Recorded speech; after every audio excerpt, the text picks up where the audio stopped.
Ya, bueno, vamos a hacer la pauta del test número 2, ¿cierto? Acá tenemos el test eh, escrito nuevamente y vamos a ir resolviendo cada uno de los ejercicios allí planteados. Entonces, vamos a comenzar con el primero.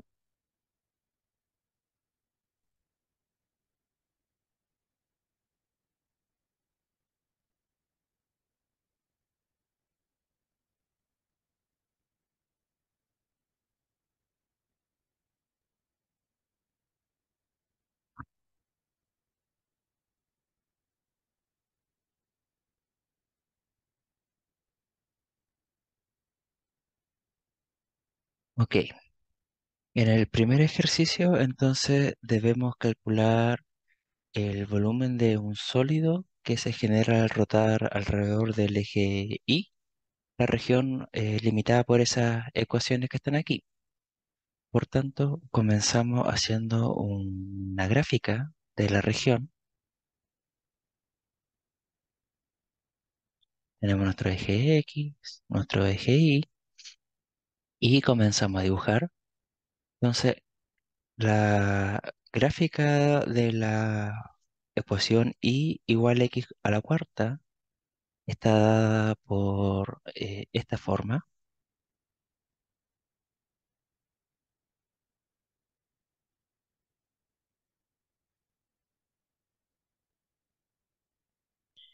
Luego, la recta Y igual X medio más un medio es esta que está acá.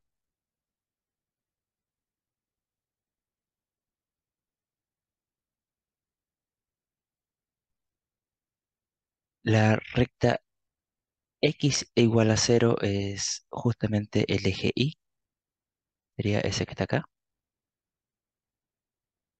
Y por tanto, la región limitada por las tres curvas se encuentra en esta zona.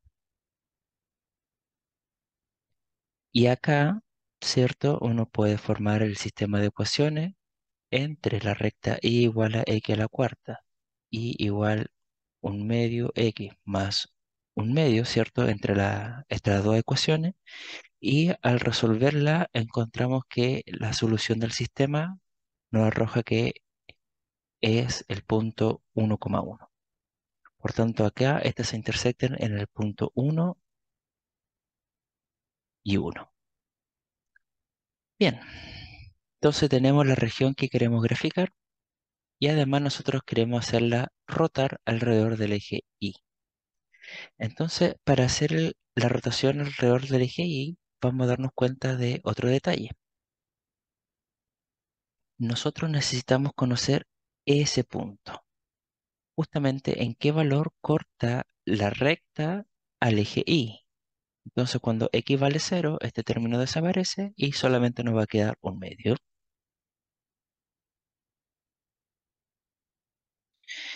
¿Y por qué es importante conocer ese punto? Porque nos damos cuenta que justamente en esa zona que vamos a pintar de color rojo, se tiene que ocupar un método en especial para poder calcular el volumen de la figura que se va a rotar.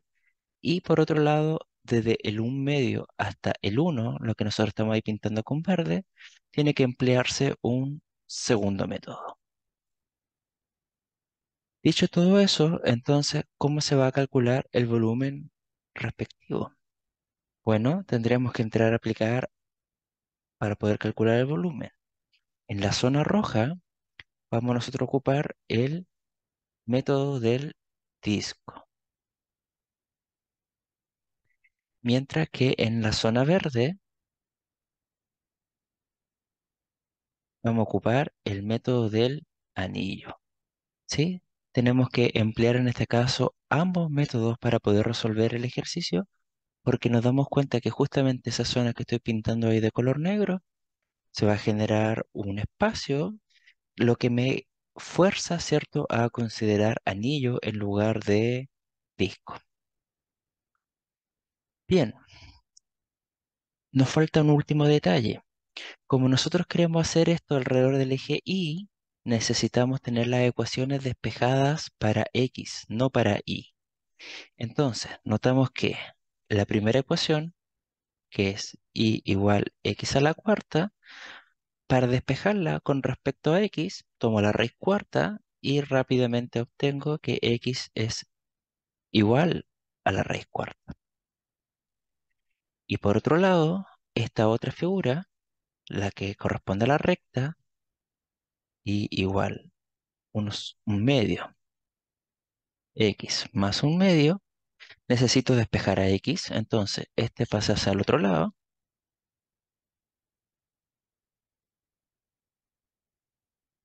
y ahora multiplico por 2, entonces vamos a tener que 2y menos uno es igual a x. Entonces ahora yo tengo cuánto vale la recta y cuánto vale la otra expresión cuártica, pero en función de x, dejando x. Bien, con toda esa información ya estamos listos para poder plantear el método, la fórmula del método del disco y la del método del anillo. Entonces, el método del disco, ¿cuál va a ser la fórmula? Pi integral entre 0 y un medio, que es la zona roja, la recta, ¿cierto? Perdón, la curva que va a estar involucrada ahí va a ser la raíz cuarta de i al cuadrado por fórmula de i. Eso es lo que viene a representar la parte roja del disco. Más. Y por otro lado, ahora tenemos que plantear la parte verde del anillo. Pi integral entre un medio y uno de la curva que está a la derecha, es decir, la raíz cuarta de i al cuadrado menos la curva que está a la izquierda, en este caso sería la recta, 2i menos uno al cuadrado y todo esto con respecto a di. Esa sería la integral, la suma de las dos integrales que me van a permitir calcular el área, perdón, el volumen del sólido de revolución y ahora solamente tengo que integrar para poder encontrar la respuesta.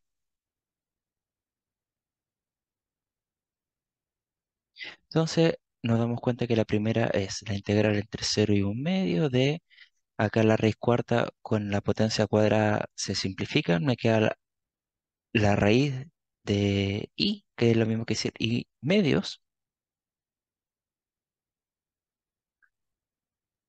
y acá por otro lado nos va a quedar entre un medio y uno de i a la un medio menos,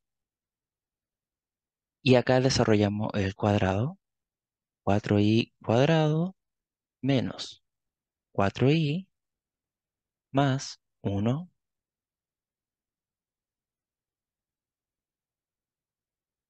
Entonces integramos cada uno de los términos respectivos. Esto me va a quedar pi, y la integral de i a la un medio va a ser 3 medios sobre 3 medios por el teorema fundamental del cálculo, evaluado entre cero y un medio, más pi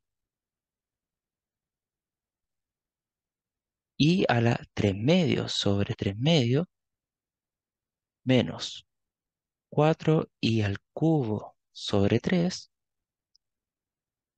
más 4 i cuadrado sobre 2 menos i, y todo esto evaluado entre un medio y uno.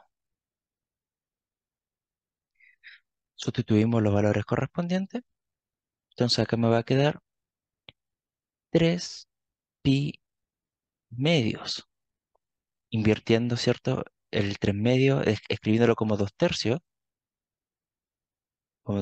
perdón. Entonces acá me quedaría 2 tercios.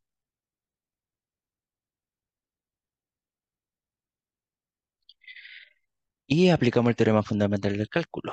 Entonces me va a quedar un medio elevado a la 3 medios menos cero elevado a la 3 medios más pi. Acá me va a quedar. invierto la base, ¿cierto? 2 tercios. 1 a la 3 medios menos 4 tercios, 1 al cubo, más 4 medios se puede simplificar y solamente lo dejamos como un 2, 1 al cuadrado, menos 1. Y a todo esto, ¿cierto? Por el teorema fundamental del cálculo va a ser menos 2 tercios por 1 medio a la 3 medios menos 4 tercios por 1 medio al cubo más 2 por 1 medio al cuadrado menos 1 medio. Entonces, ahí tenemos finalmente el volumen. Con la calculadora podemos simplificarlo hasta encontrar el valor respectivo, pero ahí ya hemos encontrado el valor del volumen que andamos buscando. Y el resultado tiene que ser en unidades cúbicas, que es lo que representa un volumen. Con eso acaba el ejercicio.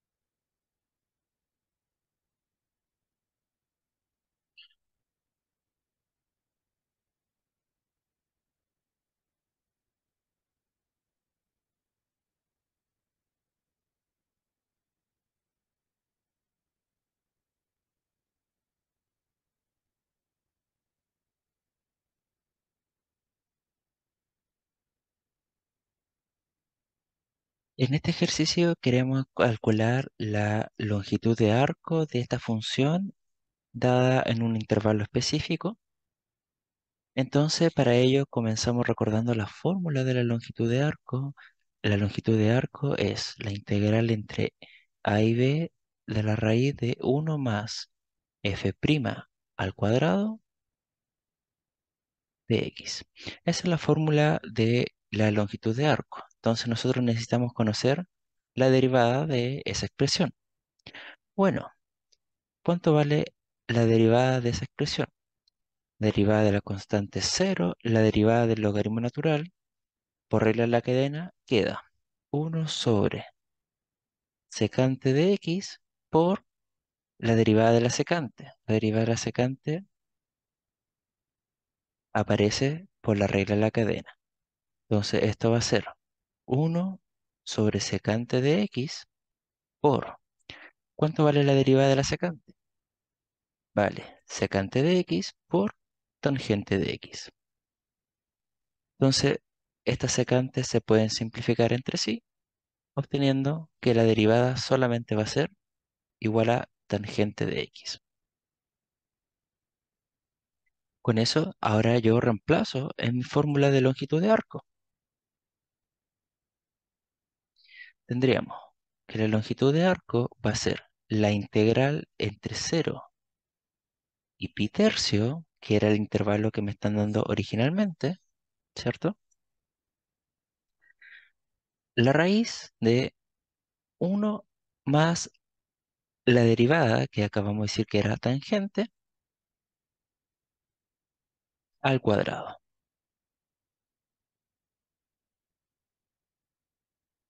Entonces ahora debemos calcular esa integral. Para calcular esa integral, vamos a recordar la identidad pitagórica que me dice que tangente al cuadrado de un ángulo más 1 vale justamente secante al cuadrado del ángulo. Identidad trigonométrica que relaciona la tangente con la secante. Por lo tanto, la expresión que está adentro de la raíz es solamente es lo que tenemos aquí y por tanto solamente queda como secante. Es decir, la integral entre 0 y pi tercios de la raíz de secante al cuadrado de x. la raíz con el cuadrado se simplifican y por tanto solamente nos quedará la integral de la secante de x. Y la integral de la secante de x la conocemos dentro de nuestras tablas de integración y por tanto la integral queda como logaritmo natural del valor absoluto de secante de x más tangente de x. Y todo esto evaluado entre 0 y pi tercio por el teorema fundamental del cálculo.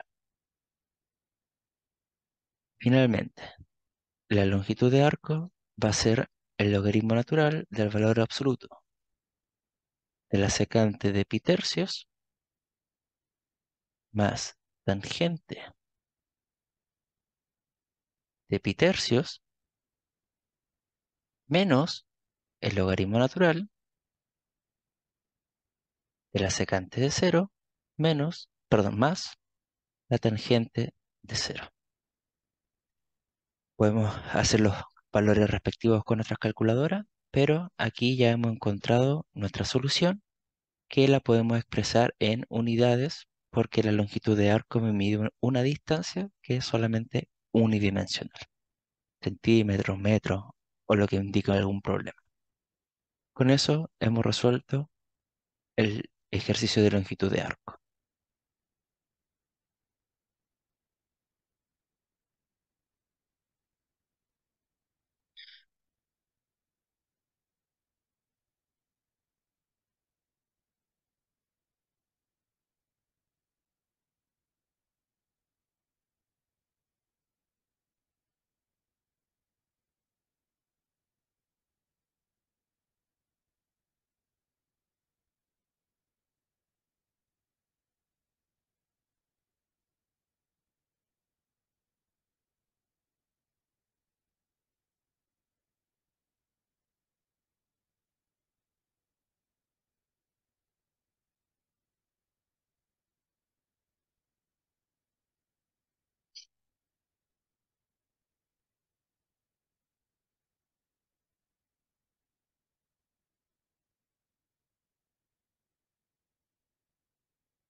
En este ejercicio, la primera parte del enunciado nos da una definición. Me dice que si tengo una función positiva en un intervalo, me dice que esta va a ser una función de densidad de probabilidad siempre y cuando la integral me dé como resultado 1. Es una definición que nos da el enunciado del ejercicio. Y el ejercicio lo que nosotros nos piden es demostrar que esa función es una función de densidad en ese intervalo dado.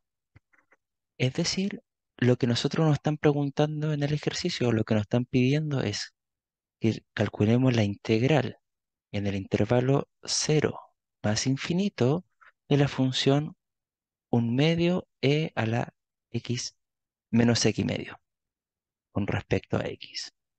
Entonces, este resultado, el resultado de esta integral, si nos da 1 como resultado, vamos a tener que justamente va a ser esa función una función de densidad.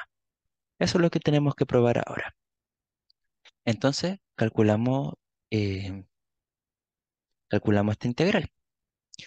Para poder calcular esta función, hacemos una sustitución simple. Vamos a decir que u justamente vale menos x medio, su diferencial vale menos de x sobre 2.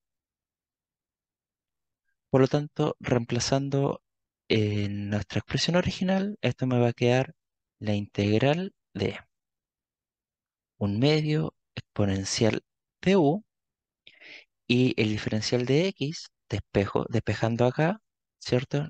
Nos va a quedar que 2 negativo de u vale de x. Entonces justamente de x lo reemplazamos, nos va a quedar menos 2 de u. Ahora cambiamos los límites de integración. Si con respecto a x vale 0, para poder encontrar cuánto vale con respecto a u, reemplazamos el cero en x y el resultado lo colocamos en nuestro nuevo límite de integración. Y por tanto, en este caso sería que con respecto a la variable u va a valer cero, ¿cierto? Porque cero dividido 2 me sigue dando cero. Y el límite superior con respecto a u, donde está infinito, voy a reemplazar en el x y el resultado va a ser todavía infinito, porque si suponemos, ¿cierto?, que el infinito, que pasó el límite, infinito dividido en 2 sigue dando infinito. Por tanto, esto va a ser infinito,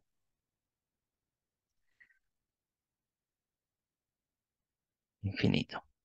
Pero, como acá nosotros es hasta el infinito positivo y acá tenemos un signo negativo, este infinito va a ser negativo. Bien, ahí hemos hecho nuestro cambio de variable. Ahora, ese un medio con ese 2 se simplifican, el signo negativo pasa adelante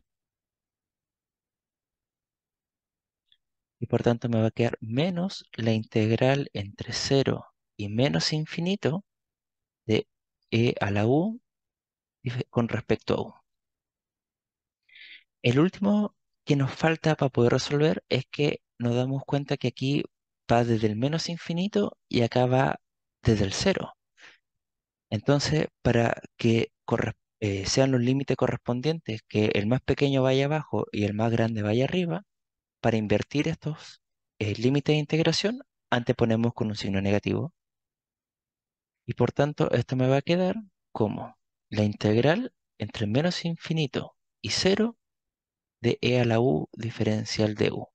¿Sí? Este negativo con el negativo que surge al cambiar los límites de la integración nos va a dar como resultado algo positivo.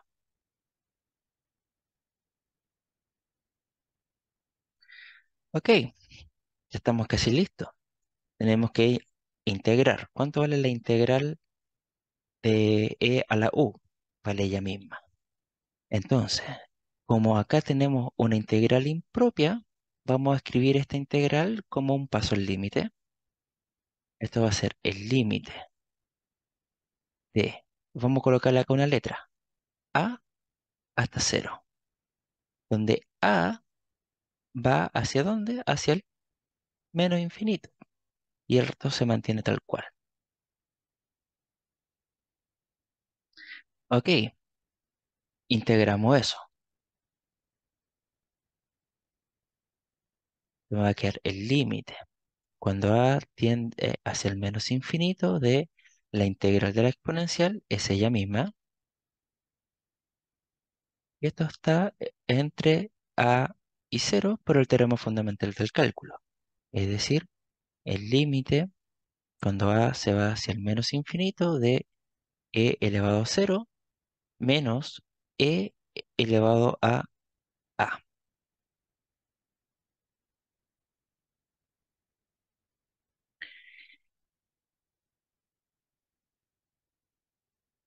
Recordando que e elevado a cero vale justamente uno y que el límite de e elevado a cuando a se va hacia el menos infinito, da como resultado cero. Este límite que está aquí finalmente existe y nos da como resultado solamente uno menos cero, que es decir, uno. Por tanto, como la integral me dio como resultado uno, puedo asegurar yo que la función es una función de densidad, que era justamente lo que yo quería probar, y con eso acaba el resultado.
En este ejercicio queremos estudiar la continuidad de una función de varias variables definidas por tramo. La regla la tenemos allí explícitamente y queremos analizar entonces la continuidad en el punto 00.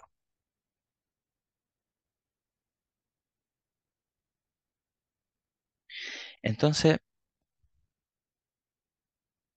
para analizar la continuidad de la función tenemos que satisfacer tres propiedades. La primera es que la función evaluada en el punto que queremos analizar, en este caso el 00, exista, y la función evaluada en el punto 00 efectivamente sí existe y vale como resultado cero. Por tanto, el primer punto de continuidad se satisface. El segundo punto que debemos analizar de continuidad es que sea el límite de la función cuando x, y se vaya al punto que queremos analizar. Es decir, en este caso, al 00 tiene que existir. La pregunta es, ¿existe este límite? La respuesta es que sí. El límite existe y vale cero. Para hacer ello, vamos a mayorar la función.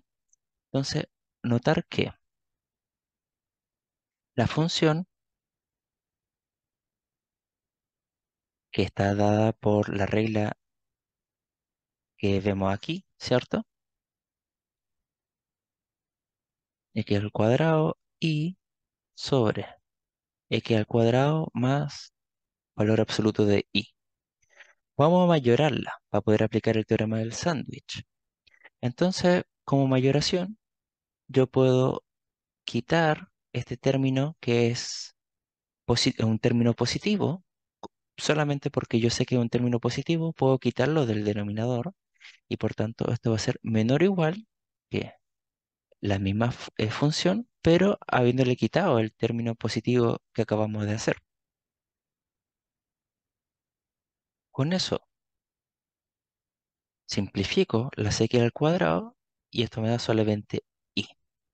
Y por tanto, si yo calculo el límite de esta función, esto cuando x, y se vayan hacia el punto 00, que es el límite que nosotros estamos intentando calcular,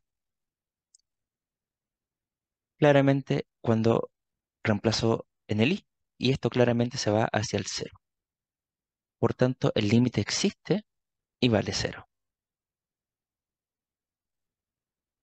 Finalmente, el tercer punto de continuidad es el que me corrobora ambos resultados. Me dice que el límite cuando x, y se vaya hacia el 00 de la función tiene que existir y lo acabamos de hacer en el punto 2 y vale cero.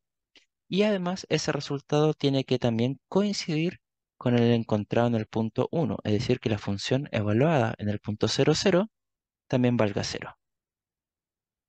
Entonces, como se satisfacen las tres condiciones 1, 2 y 3, hemos demostrado que la función es efectivamente una función continua.